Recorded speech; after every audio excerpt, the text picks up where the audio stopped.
I just want to take a moment to thank Anne and David and Tom for the heartwarming and heartfelt way to start our meeting. And Tom, our deepest condolences, but I'm incredibly grateful that you took the opportunity to share with us and inspire us with your dad's words. I did not have the pleasure or honor of working directly with him, which is a great loss on my part, but I feel like I learned a little bit more today, so I want to thank all of you for that.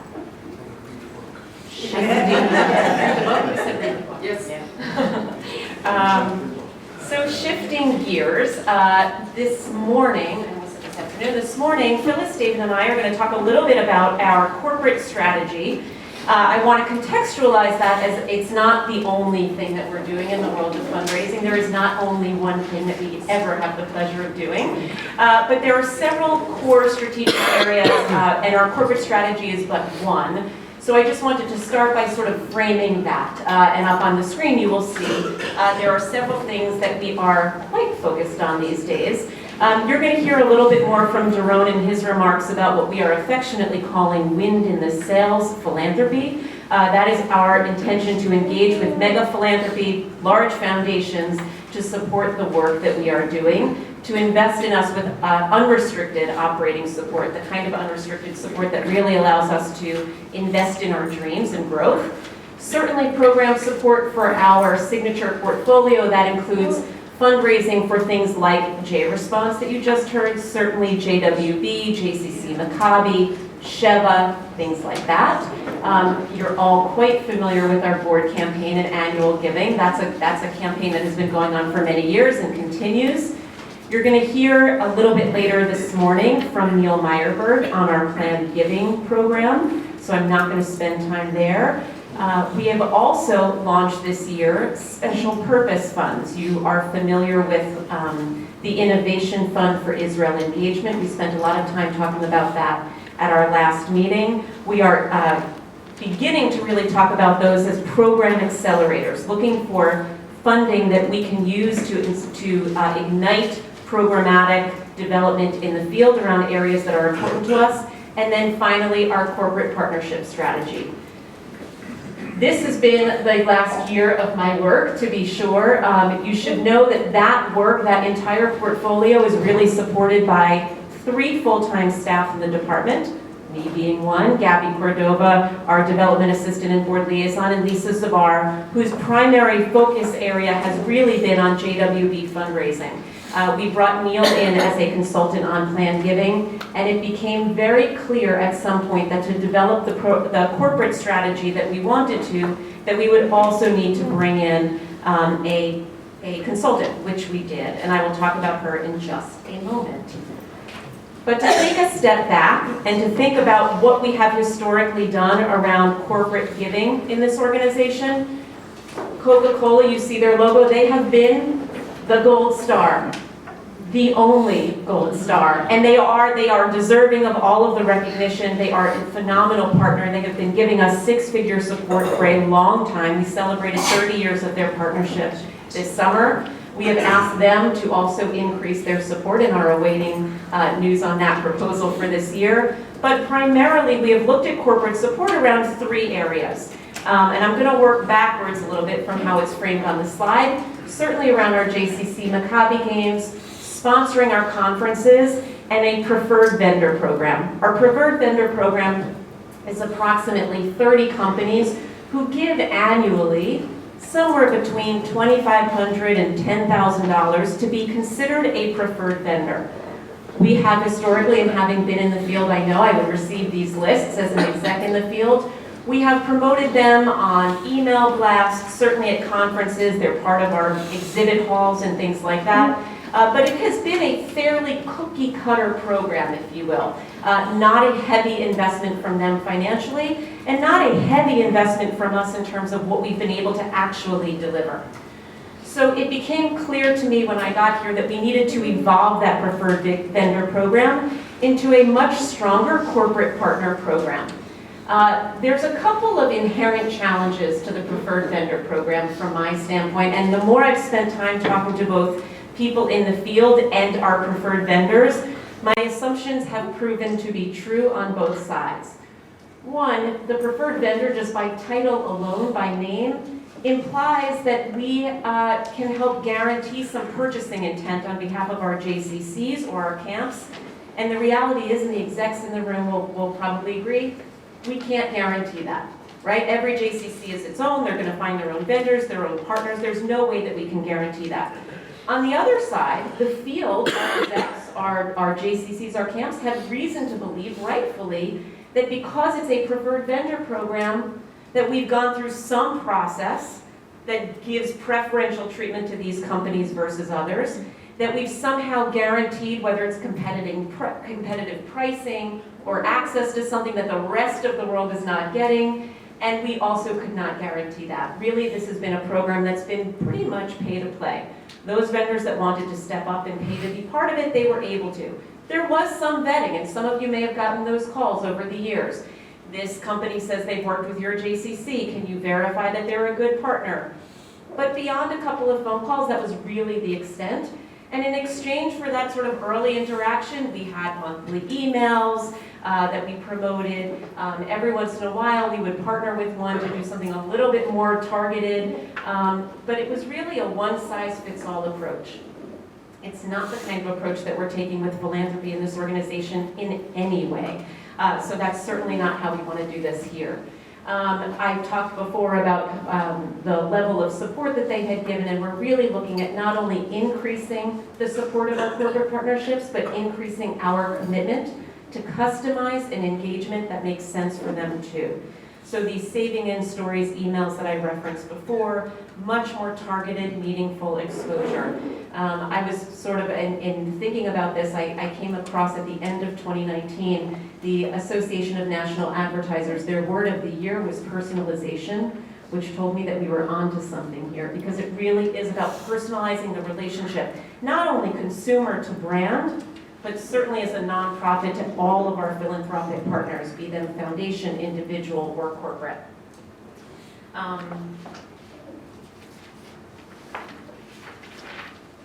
So with that, and recognizing that, Gary mentioned before that the executive committee recently approved a strategic action fund request. Earlier in the fall, they did as well, granting $27,000, just thereabouts, for us to bring in a consultant who served on my team beginning in October.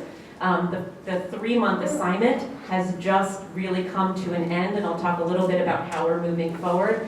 But the executive committee approved that support so that we could bring in a consultant to do the 3 things that you see on the screen. 1, significantly to build a case for support and a rationale for corporate giving.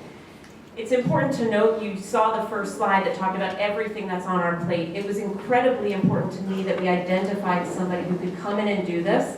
Part of my background is actually in corporate fundraising, so there was a part of me that wanted to lean into that. I have a couple other things on the portfolio. I'm assuming I was introduced to a woman named Annette Akan, who came out of NBC, most recently spent many years working on corporate partnerships, strategic partnerships with brands. She was introduced to me through a friend when that friend learned that I was looking for somebody to do this kind of work. It just so happened for us, we were very fortunate that she was leaving NBC and wanting to find a way to transition into the world of nonprofit. We were right for her, she was right for us. She's done a remarkable job, and in a couple moments I'm going to share some of the success of what she's been able to help us identify. But the first was really helping us to build out that case for support. The second was a plan to actually transform our preferred vendor program into a more robust corporate sponsorship program. That meant looking at every single one of the approximately 30 preferred vendors to come up with a strategy for how we're going to flip their support into something that's more meaningful. And finally, to create a corporate sponsorship strategy for those signature programs that we've talked about before. How can we leverage JCC Maccabi differently?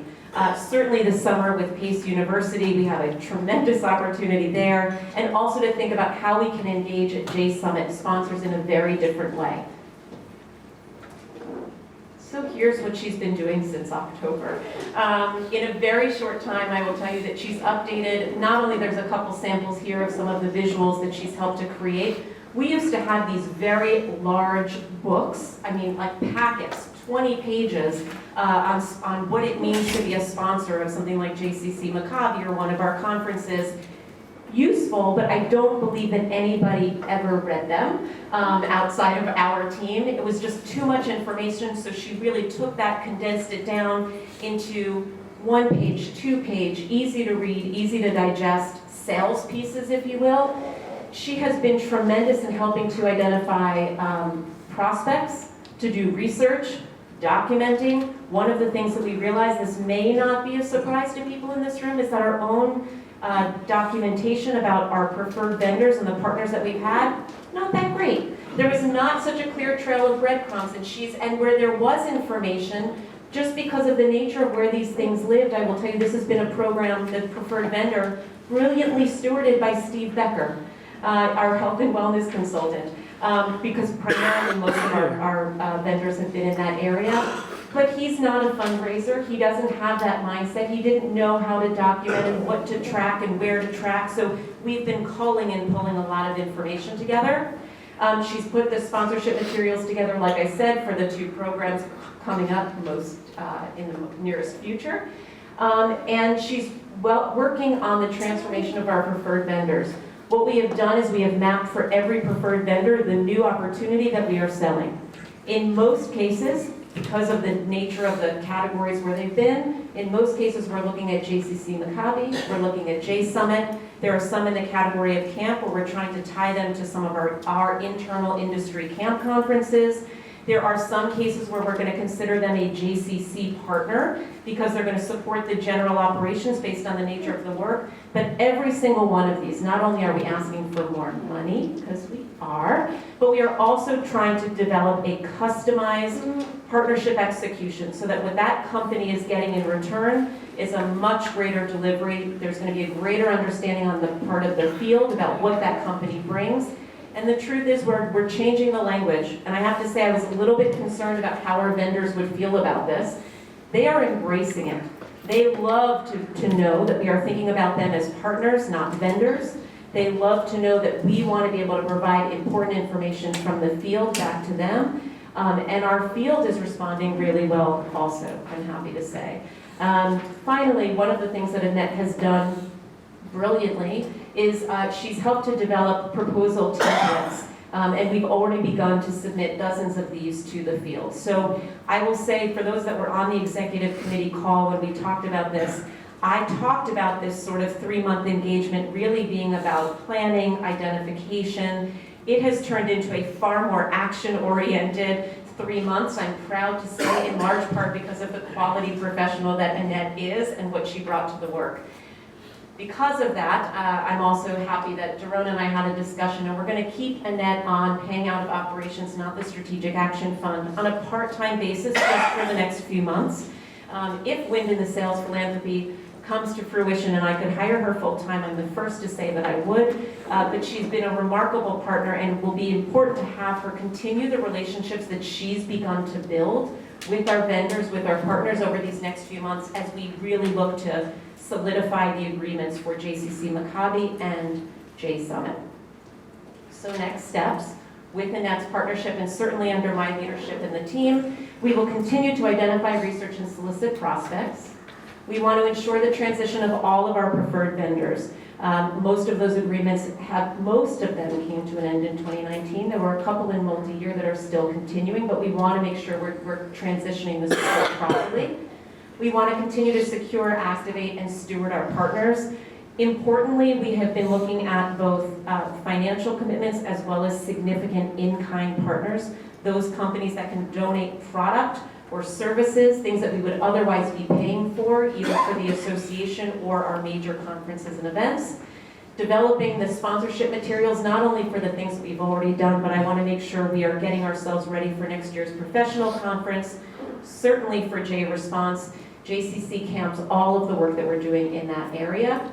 And we are, and this was really Annette's leadership coming forward, we also want to look at digital and social opportunities that we have to expand the reach of our partnership. Everything has pretty much been pretty staid in terms of email communication and live at our conferences, information on our websites. We want to think more about how we can leverage our digital presence to promote the partners that we have.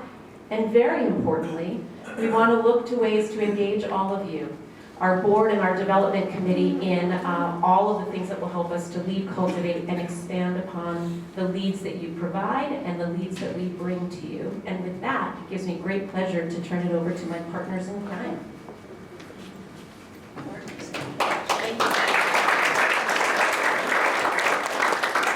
Good afternoon.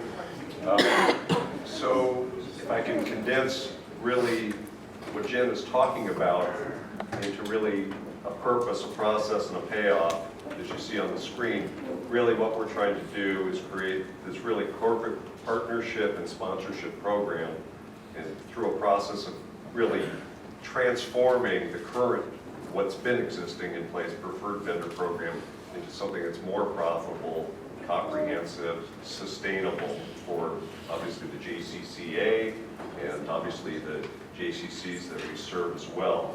So obviously payoff, we want to increase the growth, the expansion of our network of partners. So we've shown you a little bit of, what's the why. Now we want to talk a little bit about the how and how you guys can all help us in growing this program. So I turn it over.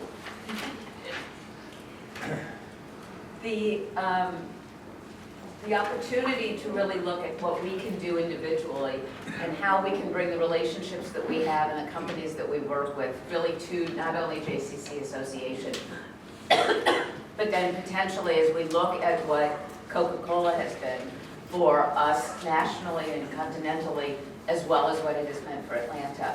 We can look at that as a model of what we can do going forward.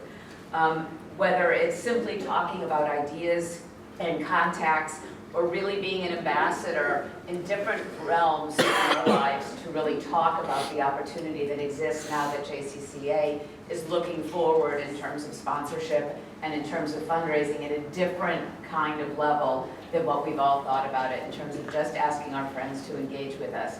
This has a much more, for lack of a better word, a much more elegant and high-end corporate feel that it really announces that we are stepping up into a stage that we haven't really been in before. Obviously, opening the doors is the beginning of that process, putting us in a position where we can have an initial meeting. We have the team that can actually do it, which is very exciting to see. And we have matching gifts that will become a part of it because the corporate piece can be about a company looking for exposure, but then there are potentially matching gifts that can come along with that can really add a fair amount of volume to what we're looking to do on the corporate side. Do we want to talk about specific opportunities? I think we can all understand the 1.5 million people walking through the doors of JCCs every week. I trust you're all familiar with that number. But we know that with that comes the ability to truly customize these partnerships and really look at what products and services companies are able to offer us and able and interested in having the exposure with all of our families and all of our participants across programs continentally. And that becomes an opportunity for each of us to sit down and in conversations with Jen and her team, really look at what that meeting can look like and how we can best leverage our opportunity to be impactful both for JCC Association and then potentially also for the JCCs in each community.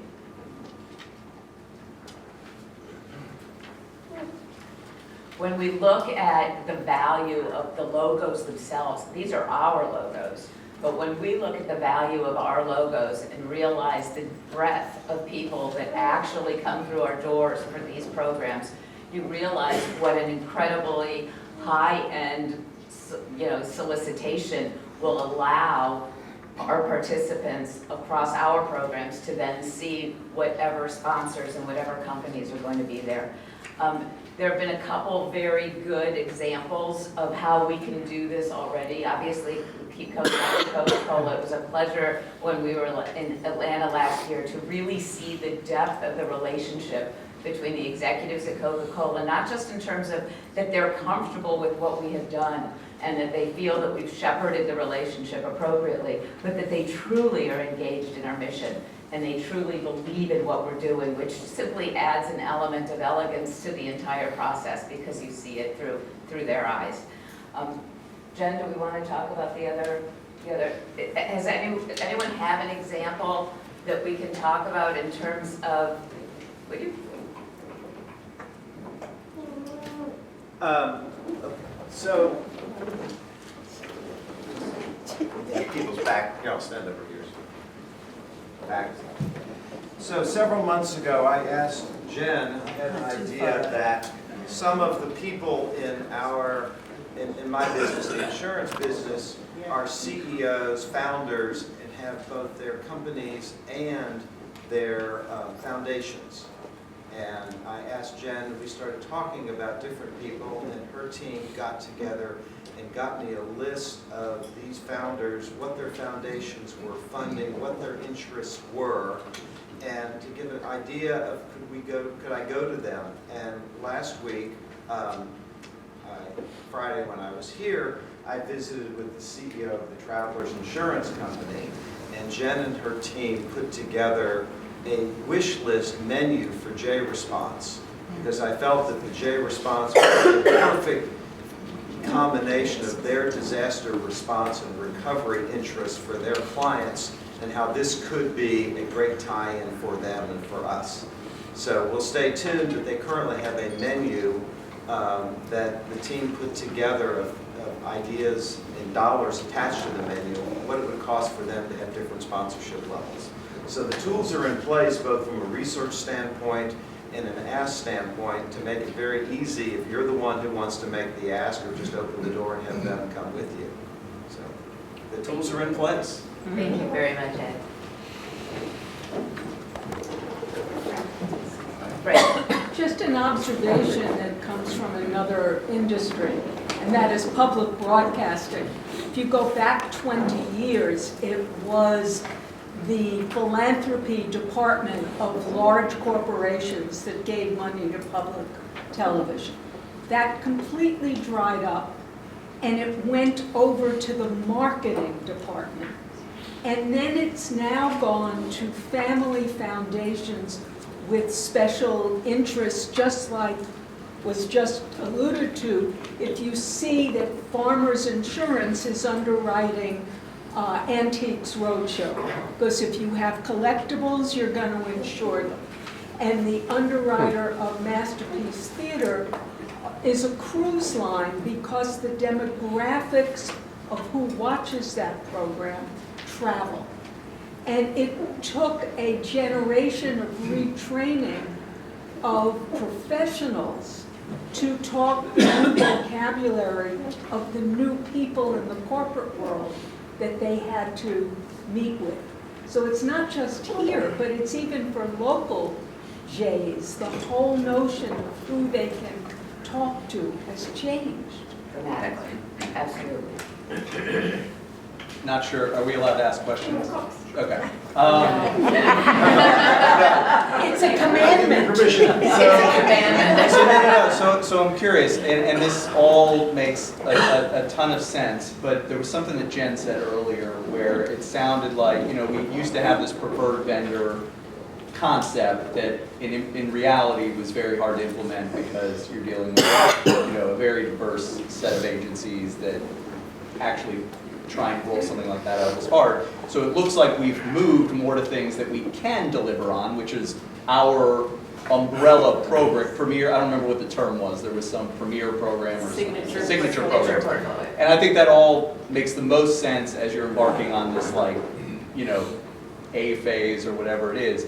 Eventually, have y'all gotten to the fact, you mentioned that the big word was customization, personalization, whatever, is that we love to talk, or Daron loves to talk about the 1.5 million per week.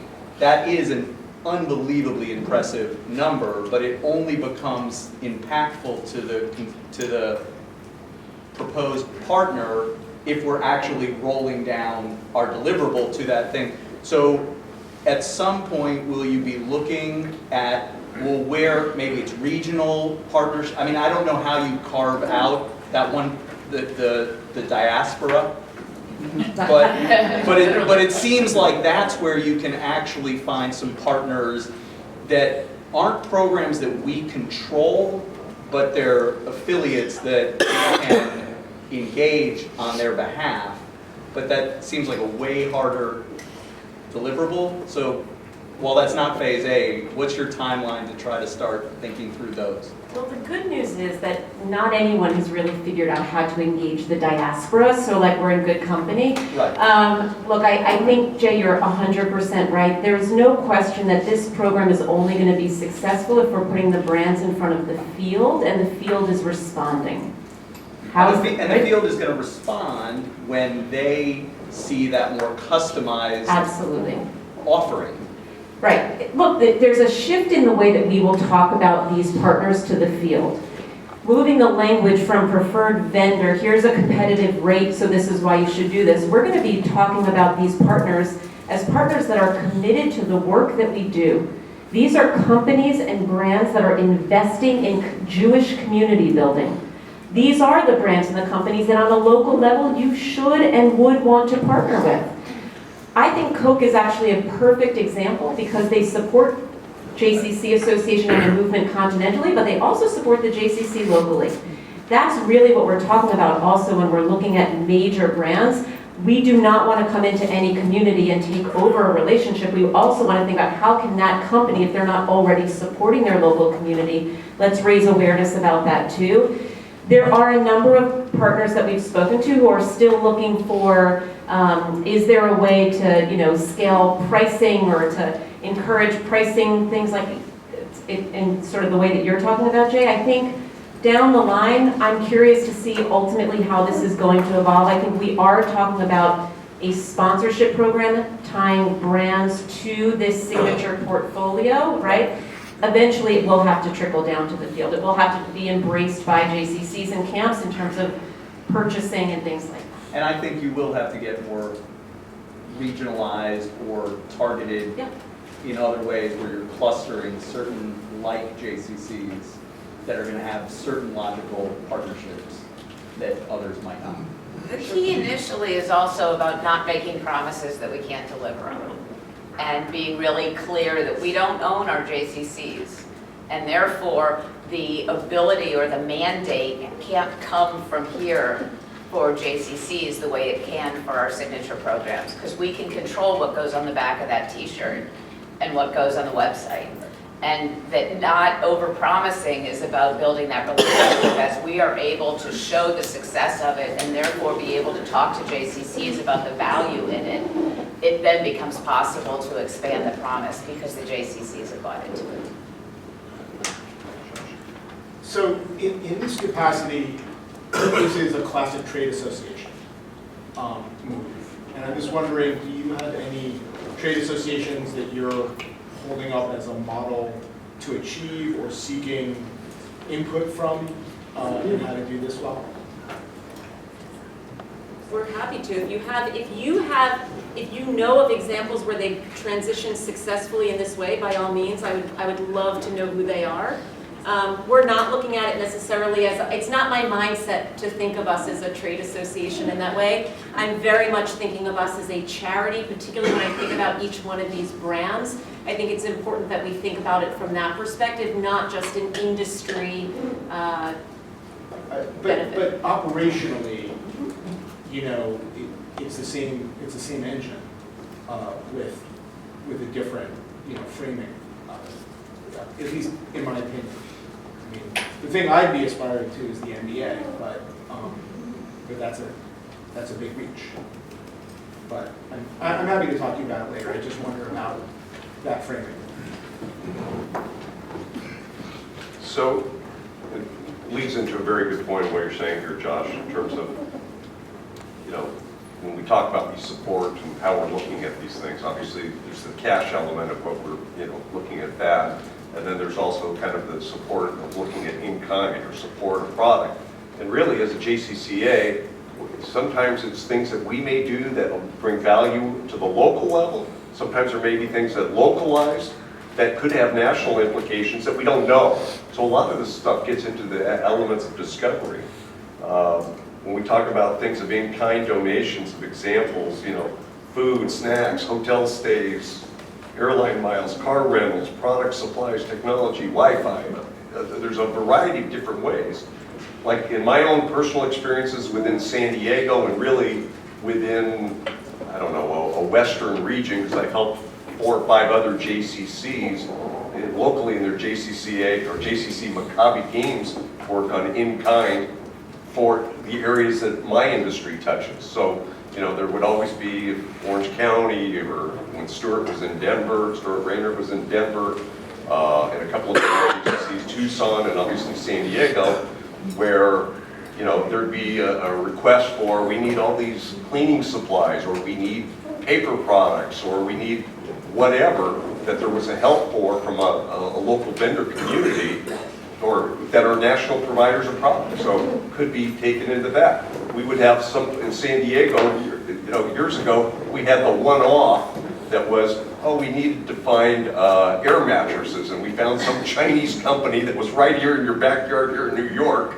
that got stuck with inventory that we ended up taking on. That's not going to be one that's going to repeat, but there are some that have the opportunity from a local to perhaps come into play as far as that. So the idea is, how do we leverage the relationships at the local level, perhaps, and sometimes at the national level to help JCCs and camps. Now, we always get back to the slide of multiple audiences. We have these various touch points. That's the greatest thing about the JCC, is that, various signature programs that we talk about. So there's things that have value to corporate sponsors in terms of where they can touch, and it can be in the fact of being kind. When you think about, a vendor who can touch within the, early child education process, who can touch upon camp, because there's value to them in benefiting a ton of children or whatever, because that's their mission, ties into that.